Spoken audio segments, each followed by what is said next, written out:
Okay, so the Orlando Magic have started this season in such an emphatic manner. They've been terrific, and most outsiders looking in would not have expected this from this Magic team. Now, they recently had their 9-game winning streak snapped by the Brooklyn Nets. They then lost to the Cavs. Jalen Suggs went down with an ankle injury. Jonathan Isaacson out the lineup with injury too. But I just wanted to discuss, is there any moves you think Jeff Weltman has up his sleeve that he might be thinking we can improve this team in this way or that way? Because just to remind everyone, they still are the 2 seed in the Eastern Conference and the team looks fantastic. But it's at the end of the day, you're always going to look to improve as an NBA team. And the reason why I even thought of this is one of my favourite players, Markelle Fultz. Now, Markelle Fultz has missed 10 straight games with knee tendonitis or something like that. I think it's to do with the knee in which he tore his ACL in, whatever. But it's Markelle is a critical part of this team. Well, I thought so anyway.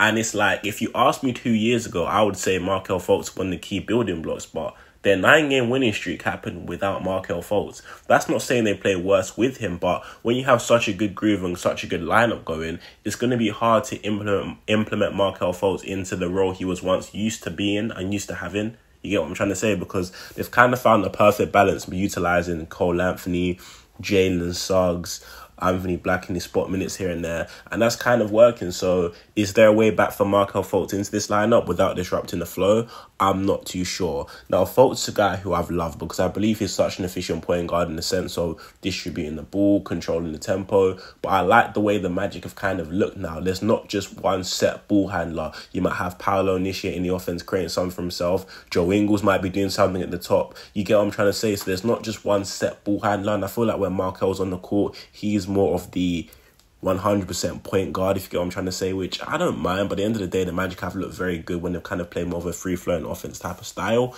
And it leads me to think, they've paid Cole Anthony. Jalen Suggs most definitely is not going anywhere. He's looked like one of the most important players to this Magic team. Is Markelle expendable? I'm not saying trade him for anything, but in the back of their mind is Jeff Weltman thinking, okay, cool, we've got a guy who is expiring at the end of the season. Are we going to look to move on from him?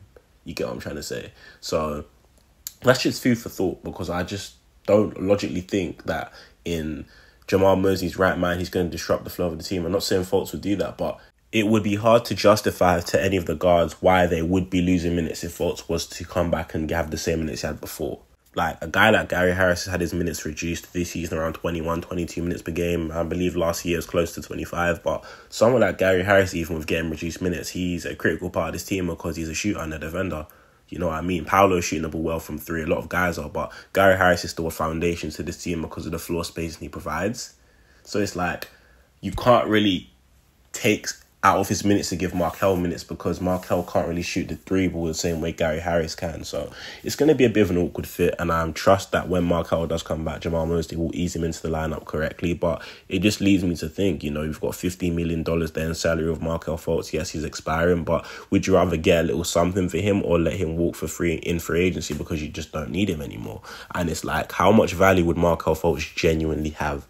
I'm not too sure, because that's not the issue of his ability, it's more of health. I feel like whenever Markelle Fultz is on the pathway to breaking out, or the pathway to establishing himself as a foundational piece to a team, he then gets hurt, which disrupts his whole flow and just doesn't allow him to get into the rhythm he would have otherwise got into. So it's a bit of a tough spot for Markelle and a tough spot for the Magic to be in that regard anyway. And it'll be interesting to see how they kind of tackle this situation. Not this situation, it's not a problem, but just overall approach Markelle Fultz potentially coming back. But just to quickly touch on the Magic have looked great.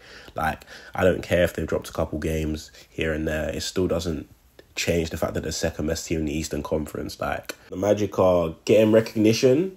They're really good, but then when people what do you think of the Magic? They're still kind of undermining the Magic, saying, they won't do much in the playoffs. And they can't really say that now, and you can't really give them a fair judgment now. But I feel like the Magic aren't really they're being given their credit for the seed they're in, but they're still not being respected as a squad. If you kind of get what I'm trying to say. Maybe you don't, but hey.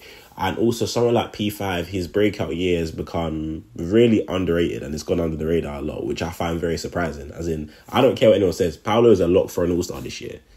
A lock. Paolo can't shoot while he's shooting around 41% from 3 and 4 attempts. He's averaging around 21 a night. 7 boards, 5 assists? Come on now. Paolo's inefficient how he's shooting like 48% from the field. So everything people would have said last season about Paolo, he's grown in every aspect. He looks more polished, a lot stronger, and overall he's taking wiser shots and knows how to get into the rhythm. Like, it will be a game where Paolo will just have 10 straight points or 10 points quickly because he's getting into his rhythm, getting into his groove. So at least he establishes his mark on the game. And I believe later down the stretch as well, Paolo's also taking leaps and bounds in being able to become that guy you can rely on late that will get you buckets. Obviously, Paolo still needs to work on his shooting from the foul line, because like I said, every NBA star, one thing they have mastered is getting to the line and also making those free throws at a high clip. Someone like Paolo is a guy I look at, which is like, okay, cool. We know you have the ability to get to the line. Why? Because you're a strong finisher inside, and overall you're going to naturally create contact. At the end of the day, it's like teams are going to settle for fouling you at times because they know you shoot 68% from the line. It's not terrible. You shot 74% last season, but let's get that close to the 80% range, and that'll make you more of a formidable just player offensively as a whole. So that's the only knock I'd have on Paolo, but that's not really anything. But quick little video here, just me having a bit of curiosity. That's what I do. When I'm curious, I just make a video and see what other people have to say and whether people share the same view as me. But as a whole, the Magic are rolling. They still look good. They're still the 2 seeds. So, hey, ain't much to really worry about. They've got the Cavs on Monday, which is tomorrow. We'll see how that goes. But, yeah, I mean, we'll see if J.I. is going to be back. I doubt Suggs will. Markelle, I doubt. But, hey, let's see if the Magic can continue the role they're on right now.